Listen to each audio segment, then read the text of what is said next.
Hi, my name's Misty and I'm a shelter professional studying to become a certified cat behavior consultant. When I first adopted cats a few years ago, I learned one method of introducing them, and to be honest, it didn't work as well as I'd hoped. Recently I learned a different approach. That's not to say that this is the right solution for every situation, but I found it helpful, so I wanted to share. Oftentimes people will say adopting a certain gender or age of cat might be better, give you a better chance that your cats will get along. But I read a study recently that showed that it's actually how the cats interact when they first meet each other that's a better predictor of whether or not they'll get along in the long run. So that's why in this introduction method, I really want to emphasize preventing negative interactions. Sometimes in trying to focus on building positive associations and getting the cats closer and closer to one another, we end up actually causing them stress.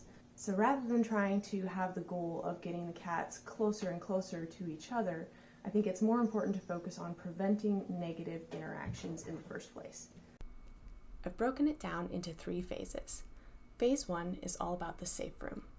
When choosing a safe room, ideally it will be a place that the cat can retreat to in the future. The safe room should have everything the cat needs: litter box, feeding station, water, places to climb, places to hide, scratching post, and some toys. Make the safe room awesome by providing lots of fun enrichment activities. Visit often and give your new kitty attention, playtime, and treats. It's important that we not displace the resident cat from their preferred areas or disrupt their daily routine. After all, we want them to see the new cat as a good thing. Sometimes folks will recommend keeping your new cat in a bathroom as a safe room. A bathroom can certainly work as a safe room. The benefits of using a bathroom are that it's easy to clean and there aren't any unsafe hiding areas. The downside is that a bathroom isn't a very inviting place for the cat to retreat to in the future. If you're thinking about having a safe room that the cat can continue to use in the long run, then a bathroom might not be your best choice. The master bedroom can work if it isn't used by the resident cat. I wouldn't recommend using your bedroom for cats who need additional socialization though. Those really shy kitties or cats who may be fearful and defensive, it's going to take time for them to trust you. Having you around all the time could be overwhelming. You can definitely get creative when it comes to setting up the safe room. I once used a tent in my living room as a safe room for a new kitty. Whatever room you choose, you'll want to block off inaccessible areas and provide the cat with safe hiding places so they can feel secure, but you can still reach them in an emergency. You don't want your cat hiding under the bed for days. For a reintroduction where both cats have established territories, take a look at your house and see which areas each cat is using and divide up the house so each cat has their own area. If you're able to, set up 2 safe rooms. Finally, we'll want to set up a buffer zone around the entrance to the safe room. You can do this by using multiple baby gates. The reason for the buffer zone is so there's no surprises and the cats won't end up face to face in a stare down. Because remember, the whole purpose of this introduction method is to prevent negative interactions. During this safe room period, it's when we want to start training the cats to respond to their names. We don't need them to turn around completely. The idea is just for them to turn their head and look at you when you say their name. If you're introducing a new cat to a resident cat, the resident cat most likely already knows their name. But it's going to be a learning process for the new kitty. You can just start by saying the cat's name and giving them a treat. After you've done this several times, try saying their name and then waiting for just a few seconds. They should look at you in anticipation of a treat. It may take some experimenting to find out your cat's preferences. I've found that squeezable churu treats are a big hit with my kitties. When both cats show relaxed body language in each of their areas, then we're ready for the next step. Phase 2 includes site swapping and what I call a peekaboo game. For site swapping, have the cats take turns in different rooms of the house.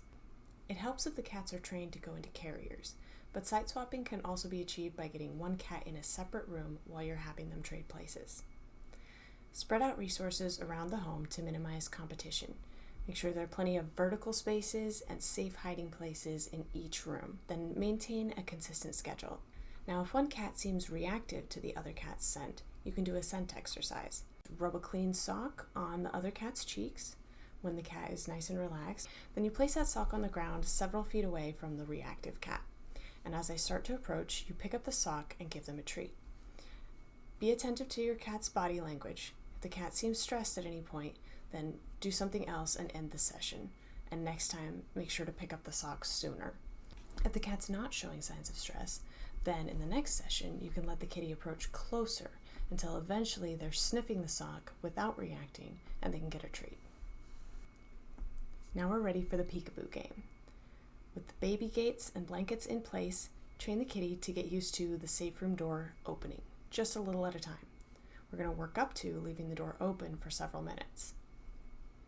If either cat tries to rush the door or leap over the gate, some things that can help include stacked baby gates, training a cat to go into a carrier, or training a cat to station on a mat, or training one of the cats to walk on a harness and leash indoors. Now, the harness would not be for pulling on the kitty, but just for having enough tension that they aren't able to lunge at the other cat. Once the cats are used to having the door open, then we can move on to the next part of the peekaboo game. Practice with one cat at a time, starting with the more assertive cat, while the other cat's occupied in a low-intensity activity. Pull the blanket back a little at a time to give them a peek through the baby gate. Then call their name and get them to turn their head towards you, away from the gate. Gradually, in the next sessions, we're going to uncover the gate further, or uncover it for longer, but only increasing one thing at a time. We're going to work up to having the gate fully uncovered for several minutes. Each cat should be able to turn towards you when you say their name. If they don't look away from the gate or they can't break eye contact, then use the blanket to block their view, just like drawing a curtain. It can help if the other cat is around a corner or if there's something or someone in the middle to partially block their view. We're looking for relaxed body language from both kitties. When the cats are able to look at each other, then turn on cue when you call their names with relaxed body language, then we're ready for the next step. If they can't look away or if their body language is tense, that means they aren't ready for that level, so we need to go back a step. It can be tempting to try to move on to the next step right away, but it's really important to go at the pace of the more reluctant cat. We don't want to rush things because we want to prevent negative interactions. The next part of the peekaboo game is to introduce play. When you start using play, it's good to use a shorter time or even increase the distance because playing is more intense. If you're doing this by yourself, stand in the middle and reach over the gate to play with one cat. Their gate should be uncovered. Have the other gate uncovered just a little bit initially so the other cat gets a glimpse of the one that's playing. Toss treats to that cat to get them to turn away from the gate. Then trade and play the peekaboo game with the other cat.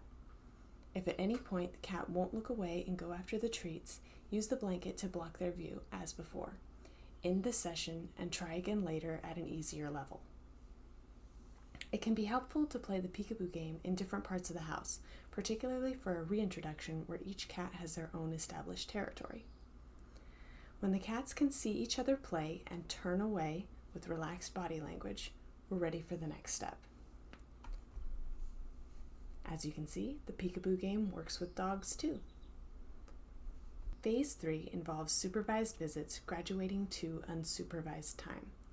Remove the gates and give the cats supervised time together, playing on opposite sides of the room. The idea is to get them to coexist in the same room, being aware of each other's presence, but not have that focus on each other. So you want to have treats at the ready or some of their favorite toys so that you can keep their focus on those things rather than on each other. Keep the sessions short at first. It's okay if the cats look at each other as long as they can look away when you say their name. The cats should only be allowed to approach each other if their body language is friendly and relaxed. Be prepared to distract them with a toy or a treat, tossing it in the opposite direction, or even use the blanket to block their view if they start staring at each other. We always want to end the session on a positive note.